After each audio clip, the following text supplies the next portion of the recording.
ബി.ജെ.പിയുടെ വളർച്ച കണക്കുകൂട്ടലിനപ്പുറമെന്ന് CPI കരട് രാഷ്ട്രീയ പ്രമേയം.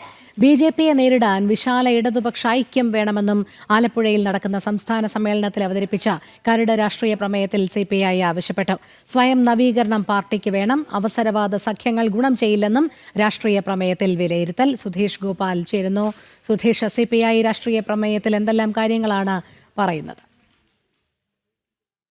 CPIയുടെ സംസ്ഥാന സമ്മേളനവുമായി ബന്ധപ്പെട്ട രാഷ്ട്രീയ പ്രമേയത്തിലാണ് ബി.ജെ.പിയുടെ വളർച്ച, അത് പ്രതീക്ഷകൾക്കും അപ്പുറത്തെ വളർച്ചയാണ് ബി.ജെ.പി കൈവരിച്ചിരിക്കുന്നത് എന്ന വിലയിരുത്തലുള്ളത്.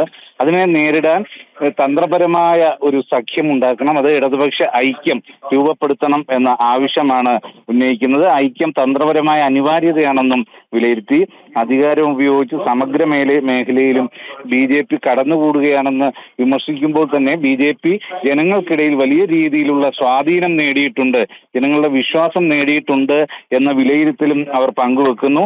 ഇതേസമയം പ്രതീകാത്മകമായ സ്ഥാനാർത്ഥികളെ ഒഴിവാക്കണം, തദ്ദേശ തെരഞ്ഞെടുപ്പ് ജനങ്ങളിലേക്ക് എത്താനുള്ള വലിയൊരു വഴിയാണ്, അത് പ്രയോജനപ്പെടുത്തണം എന്ന തരത്തിലുള്ള വിലയിരുത്തലുണ്ട്. നേതൃത്വത്തിൽ പുതിയ തലമുറ ഉണ്ടാവണം എന്ന ആവശ്യമുണ്ട്. ഒപ്പം തന്നെ CPI അതിന്റെ രൂപത്തിൽ, അത് ഉള്ളടക്കത്തിലടക്കം ഒരു ഇടതുപക്ഷ സ്വഭാവം ഉണ്ടാവണം എന്ന ആവശ്യവും മുന്നോട്ട് വെക്കുന്നു.